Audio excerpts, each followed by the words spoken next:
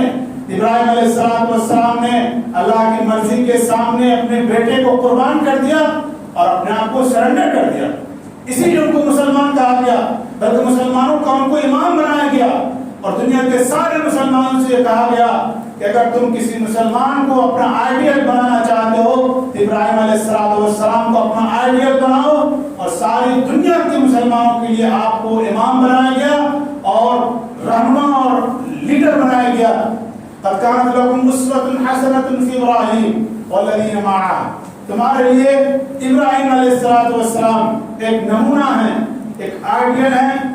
یہ مہینہ ابراہیم علیہ السلام کی یادگار ہے. ان کے کارناموں کی برسی منائی جاتی. حج بھی ابراہیم علیہ السلام کی یادگار, قربانی بھی ابراہیم علیہ السلام کی سنت. تو اس مہینے کا تقاضا صرف یہ نہیں ہے ابراہیم علیہ السلام کی جو قربانی کی سنت ہے اس قربانی سے اس کو زندہ کیا جائے, بلکہ ابراہیم علیہ السلام کی جو خصوصیات ہیں ان خصوصیات کو ایڈاپٹ کرنے کی, ان کو اختیار کرنے کی کوشش کی جائے. یہ اصل اس مہینے کا پیغام ہے اور یہ اس مہینے کا تقاضا ہے. اللہ تبارک و تعالی ہم سب کو توفیق عطا فرمائے. وآخر دعوانا الحمد للہ رب العالمین.